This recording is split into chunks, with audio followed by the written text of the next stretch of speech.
The Zarnith Empire sector lords convene after a lone ship appears near a critical trade corridor, silent, dark, unmistakably human.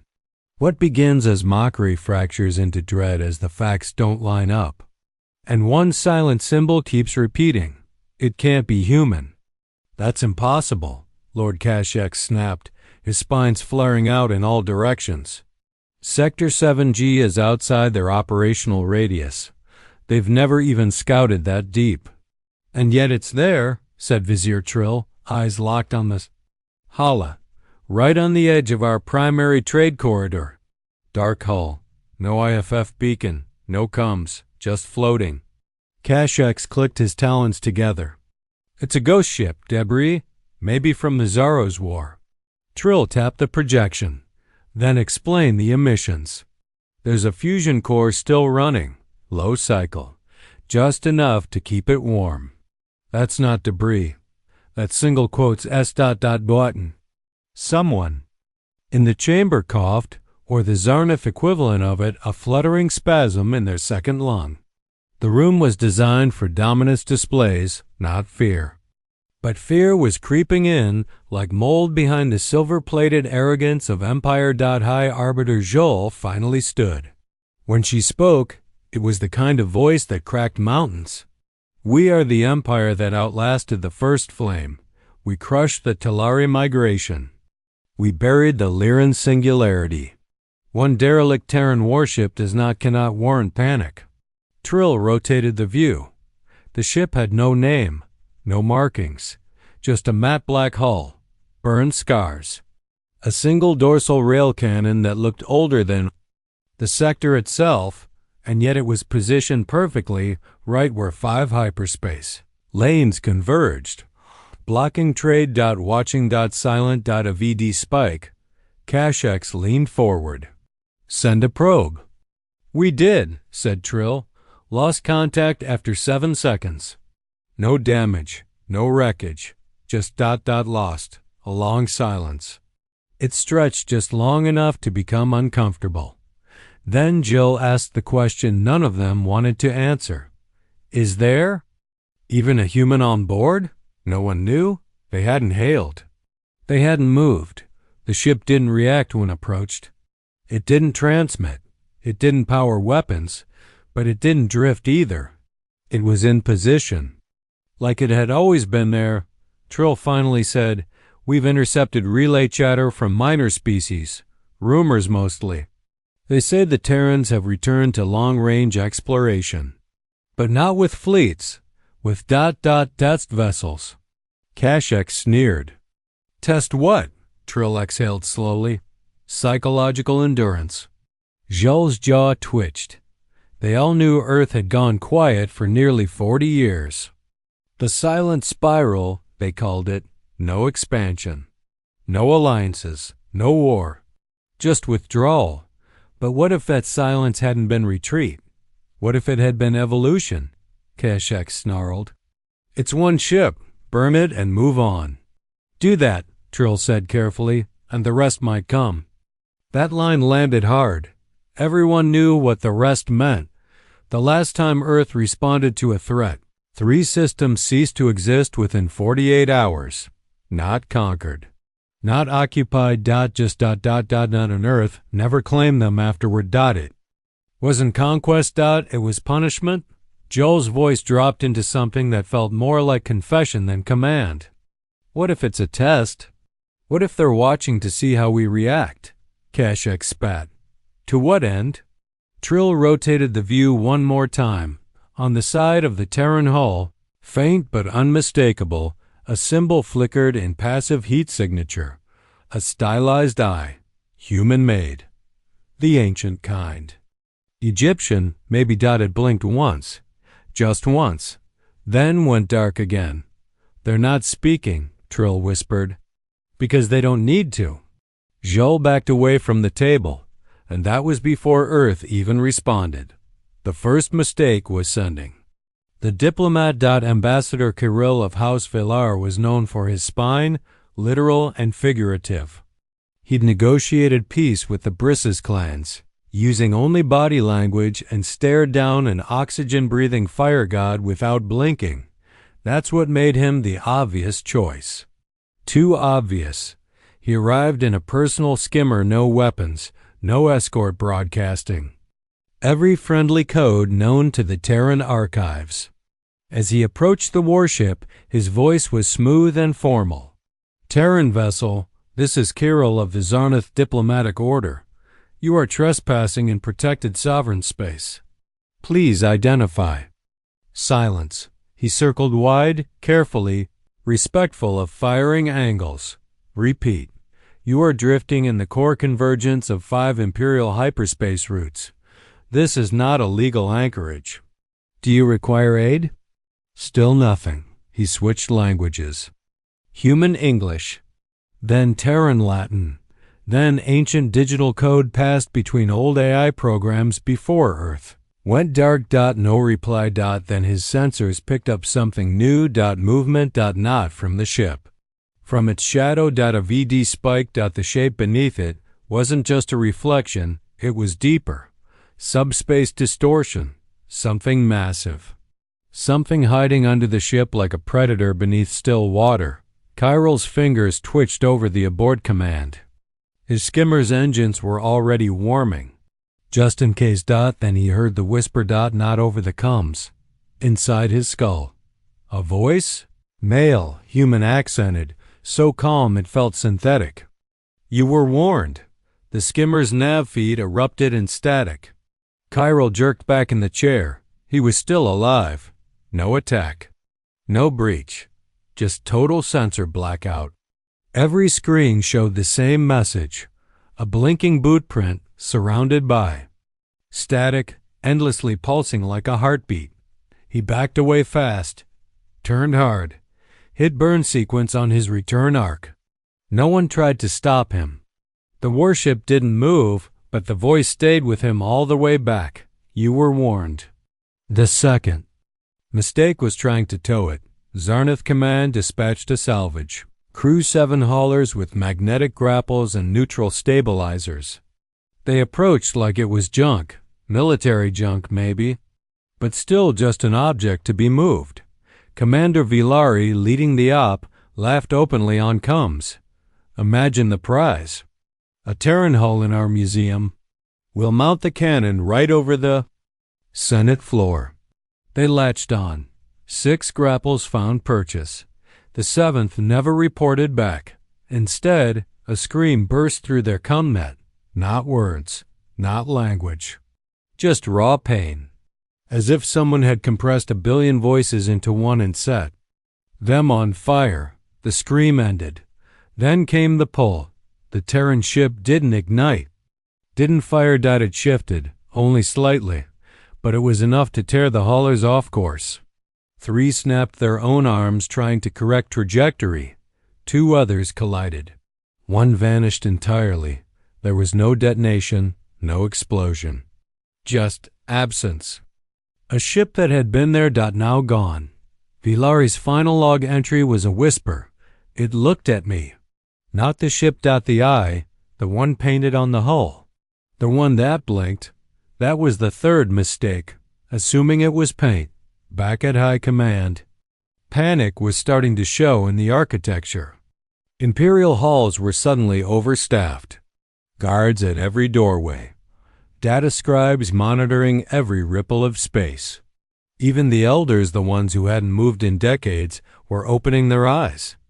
Joel stormed into the command chamber. Voice. Sharp. "Stop engaging it. We need answers, not debris." Trill stood over a projection of the ship. "We found no records of its class, no design match. Nothing in any Terran archive, even before the collapse." Kashyyyk muttered. "Then it's new." Trill shook his head. "It's not. That hull design? It's centuries old. Before they invented quantum rail arrays. Before their first AI war. This ship shouldn't even be space-worthy." Kashyyyk grunted. "Then how is it holding a gravity line like that?" Trill didn't answer, because he didn't know. The Terran ship hadn't moved since Kirill fled, and yet the space around it bent differently now. not visibly but through instruments. Like time ticked slower near it. Like light had to ask permission to reflect off its hull. ZH all finally said, "This isn't military. Not anymore." Everyone turned. "What do you mean?" "I think this is something else. Something older. We thought Earth went quiet." "What? If it didn't?" Kashyyyk sneered. "They withdrew. Cut their colonies. Abandoned their alliances." "Exactly," Joel said. "Like a species going into hibernation." "Or something worse," Kashyyyk barked a laugh. "What's worse than silence?" Trill didn't even look up, understanding it. The projection shifted again. The ship's hull had changed. New markings, not painted. Grown. A series of numbers, now etched across its spine. Long, deep. STARDATES. Every one of them matched the time and date of major Zarnith military actions in the last decade. Every single one. Joel whispered, "It's been watching us." Then came the transmission. No signal burst. No audio. Just a timestamp. Future data. 2 days from now. That was all. Just time. No location. No threat. Just a promise. Kashyyyk muttered. "What happens in 2 days?" No one answered, and that was before Earth even responded. The timestamp came true. At exactly 0700 Galactic Core time. Every navigation system in the surrounding 3 sectors went dark. Not jammed, not hacked, just off. Like the stars themselves had stopped cooperating. Every vessel with Earth-built component, civilian, military, medical, mining, froze mid-path. Systems inert, lights still on, engines still warm, but control? Gone. Pilots pounded dashboards. Engineers screamed across fractured channels. The stars didn't move. And the Terran ship? It rotated. Not toward anyone, but away. Its engines pulsed. Once, dull and slow like a dying heartbeat. Then it accelerated, not fast, not loud, just steady. Adrift with intent. Except it didn't go anywhere. It curved back toward Zarnith space. Arbiter Joel stood over the tactical holoscreen, watching. The red line of its trajectory bend like gravity abated. "Where is it going?" Kashyyyk bared his teeth. "You mean, what is it orbiting?" "It's not orbiting," Trill said quietly.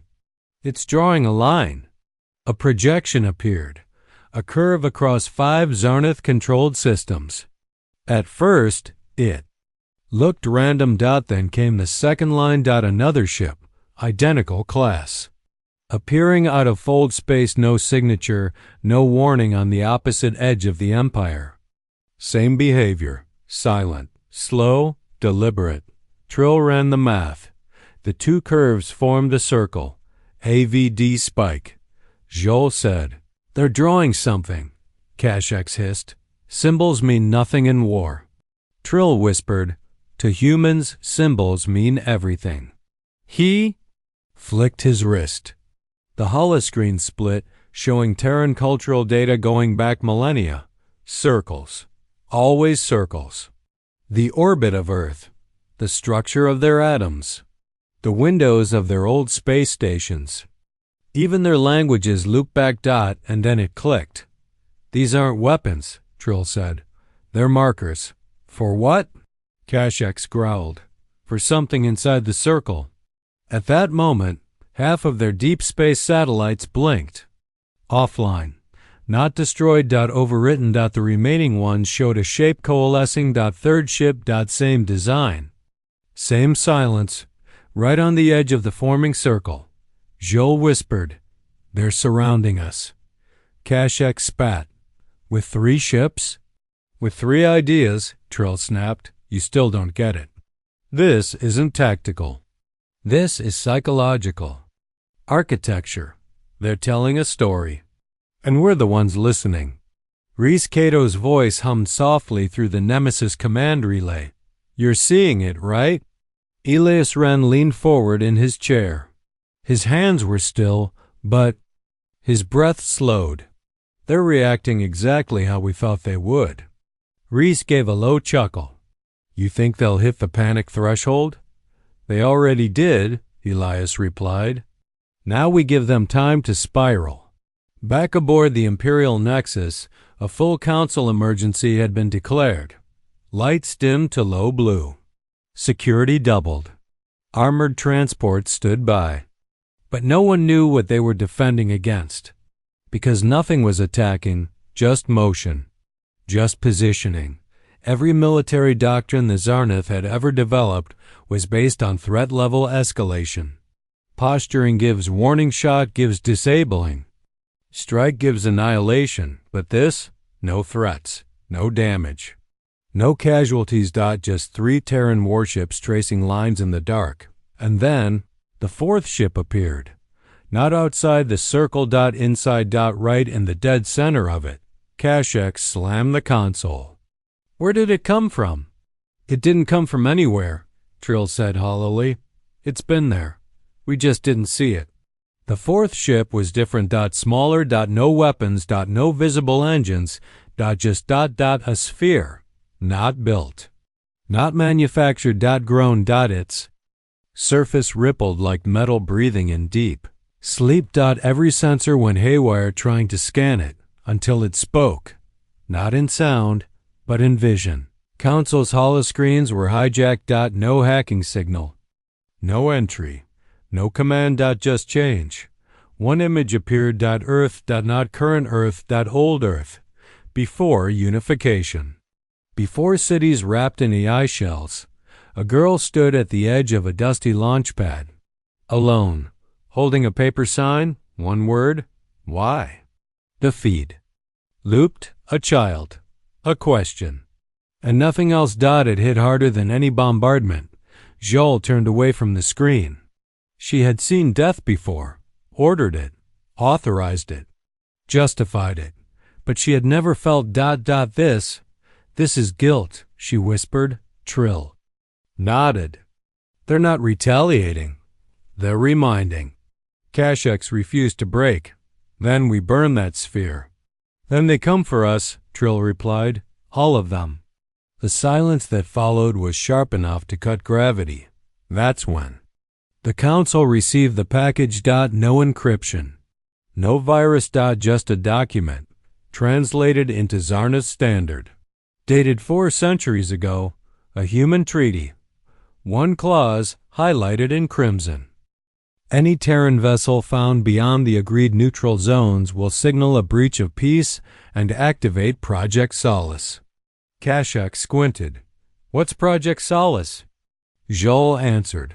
A Terran doctrine, civilian approved, preemptive psychological occupation. No shots fired, no planets taken. Just ... the end of trust. Reese came through comms again, this time with weight behind his voice. They're starting to get it, Elias responded softly. They forgot we didn't just build warships. We built messages. And this message was loud. You're not being invaded. You're being erased. The panic didn't start with the ships. Not really. It started with the silence between them. The 4 Terran vessels, 3 orbiting, 1 centered, did nothing. No transmissions, no movement, just presence. They held formation like monuments in orbit around a forgotten memory. The Empire's fleets watched them, studied them, tried to calculate power output, weapon systems, possible strike vectors. None of it mattered, because what began next wasn't war. It was withdrawal. Across 13 nearby sectors, independent systems severed ties with the Empire. Not loudly. Not in protest. Just ... silence. Entire border patrols went dark. Satellite links dropped. Trade beacons powered down. No explanation. No threats. Only one phrase echoed back from every outgoing channel. It's watching. On the Nexus Citadel, the most secure structure in the galaxy, Joel stood over the Imperial map and watched as sectors blinked out one by one. Not due to attack, not due to sabotage, but because no one wanted to be near what might come next.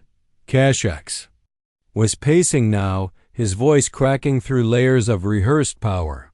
We still have superior numbers. We have dreadnoughts in orbit, hundreds of cruisers, strike teams. Why haven't they done anything? Shaw didn't turn around. Because they don't have to. Then why the show? Why draw circles around our heart systems? To see what we do inside them. A new feed flickered onto the screen. Not from the ships.